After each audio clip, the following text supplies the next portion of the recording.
پاکستان کی امریکہ ایران کشیدگی کم کرنے کے لیے خاموش سفارتی کوششیں. سفارتی ذرائع کا کہنا ہے امریکی نائب صدر جے ڈی وینس کی قیادت میں امریکی وفد براہ راست مذاکرات کے لیے 2 بار اسلام آباد آنے کو تیار تھا. ایران کی جانب سے مزید وقت مانگنے پر دونوں بار مذاکرات ہوتے رہ گئے. عراقچی حاکان فدان اسحاق ڈار متوازن موقف پر متفق تھے. پاکستان نے ریاض مذاکرات میں ایران کو مورد الزام ٹھہرائے جانے کی مخالفت کی اور بیان میں تبدیلیاں کروائی، جس پر بعض خلیجی ممالک ناخوش دکھائی دیے. پاکستان نے اپنے ہرمز میں بحری ٹاسک فورس کی تجویز سے اختلاف کیا اور برطانیہ کی قیادت میں بحری اجلاس میں شرکت سے گریز کیا. پاکستان ضروریات پڑنے پر حرمین شریفین کا دفاع ہر صورت یقینی بنائے گا. پاکستان کی کوششیں خطے میں کشیدگی کم کرنے کے لیے اہم سمجھی جا رہی ہیں. دفتر خارجہ نے امریکہ ایران ثالثی سے متعلق خبروں کو بے بنیاد قرار دے دیا. ترجمان دفتر خارجہ نے باضابطہ بیان جاری کرتے ہوئے کہا میڈیا سوشل میڈیا پر جھوٹی خبروں کی تردید کرتے ہیں.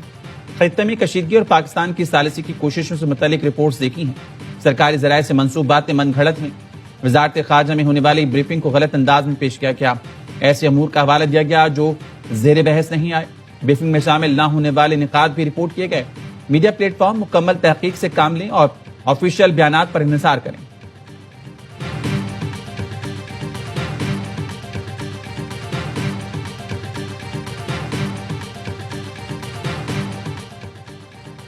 نائب وزیر اعظم اسحاق ڈار کی سعودی وزیر خارجہ شہزادہ فیصل بن فرحان سے ٹیلی فونک گفتگو. خلیج اور مشرق وسطی میں امن کے لیے پاک چین 5 نکاتی اقدام پر بھی بات چیت. کشیدگی میں کمی اور مذاکرات کی ضرورت پر زور. دونوں رہنماؤں کا خطے کی موجودہ صورتحال پر رابطے میں رہنے پر اتفاق.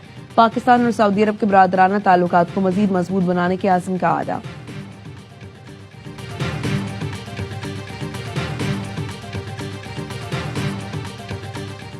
ایران نے ایک ہی دن میں 2 امریکی لڑاکا طیارے، 2 میزائل، 3 ڈرونز مار گرائے. پاسداران انقلاب کے مطابق فضائی دفاعی فورسز نے جمعے کو 2 جدید لڑاکا طیارے گرائے. ایروسپیس ڈیفنس فورس نے وسطی ایران میں جدید لڑاکا طیارے گرائے.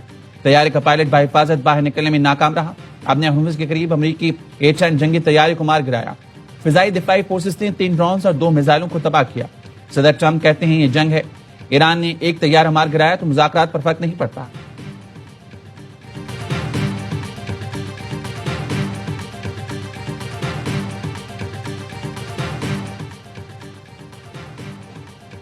جب میں امریکی عوام سے مخاطب تھا اس دوران ہمارے رہنما پر حملہ ہوا.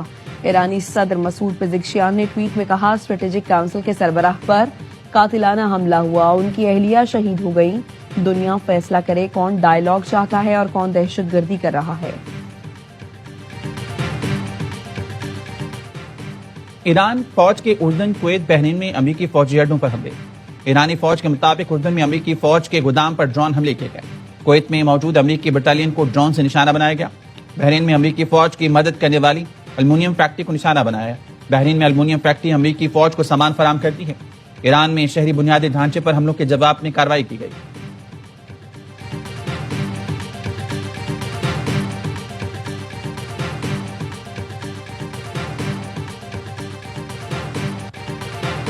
پاسداران انقلاب کا آپریشن وعدہ صادق کی 93ویں لہر کا آغاز. حملے ایرانی بحریہ کے شہید ریئر ایڈمرل علی رضا تنگسری کی یاد میں کیے گئے ہیں.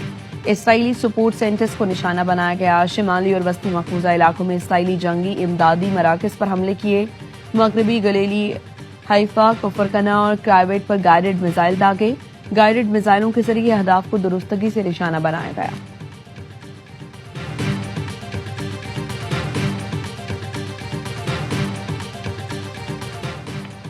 ایرانی میڈیا نے اسرائیلی فوجیوں کی لاشوں اور زخمیوں کی ویڈیو جاری کر دی.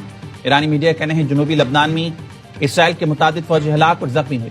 اسرائیل نے جنوبی لبنان سے لاشوں اور زخمی فوجیوں کو نکالنا شروع کر دیا.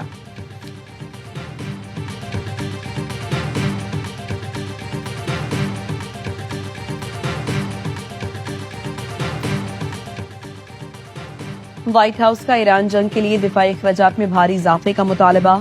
CNN رپورٹ میں کہا گیا ہے وائٹ ہاؤس کو بجٹ میں دفاع کے لیے $1.5 کروڑ ملنے کی توقع ہے. ٹرمپ انتظامیہ دفاعی اخراجات میں 40% سے زائد تک کا اضافہ کر رہی ہے. گولڈن ڈوم میزائل ڈیفنس سسٹم کی تعمیر جنگی مقاصد میں شامل ہے.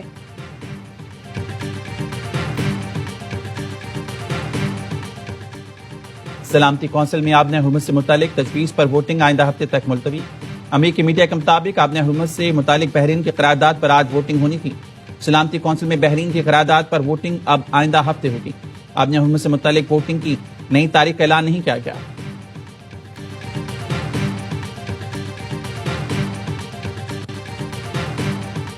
ملک کے بالائی علاقوں میں بارش اور پہاڑوں پر برف باری کا سلسلہ جاری۔ سوات اور مانسہرہ میں بارش کے بعد موسم سرد ہو گیا۔ پہاڑوں نے ایک بار پھر برف کی سفید چادر اوڑھ لی۔ محمد کی تحصیل خلمزئی میں بارش کی وجہ سے مکان کی چھت منہدم، 3 خواتین سمیت 4 افراد زخمی ہو گئے۔ بنوں میں بارش کے بعد دریائے ٹوچی میں طغیانی، متعدد افراد پھنس گئے۔ ریسکیو ٹیمیں دریائے ٹوچی میں پھنسے دیگر افراد کو نکالنے میں مصروف۔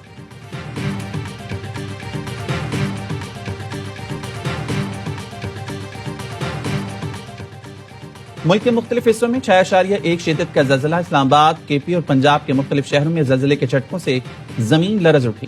گلگت بلتستان اور آزاد کشمیر کے مختلف علاقوں میں بھی جھٹکے محسوس کیے گئے۔ سکردو، بلتستان، کوہستان، داسو میں بھی زلزلہ۔ لوگ کلمہ طیبہ کا ورد کرتے ہوئے گھروں سے باہر نکل آئے۔ زلزلے کی گہرائی 190 ریکارڈ، مرکز ہندوکش ریجن افغانستان میں تھا۔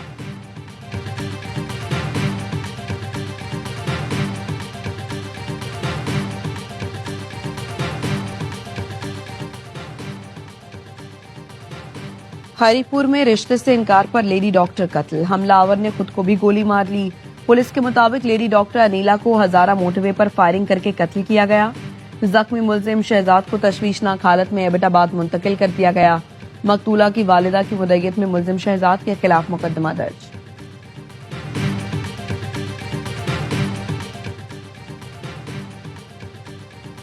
کراچی میں گلشن اقبال یاری ایکسپریس وے پر تیز رفتار گاڑی فٹ پاتھ سے ٹکرا گئی۔ ایک نوجوان جاں بحق، ایک زخمی۔ جاں بحق نوجوان کی شناخت حفظہ کے نام سے ہوئی۔ حادثے میں زخمی نوجوان اسپتال منتقل۔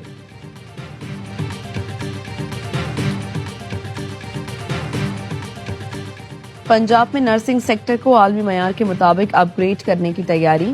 ملتان، لاہور اور راولپنڈی میں جدید سینٹرز آف ایکسیلنس قائم ہوں گے۔ سابق اسپیشل سیکرٹری صحت طارق محمود رحمانی پروجیکٹ ڈائریکٹر مقرر۔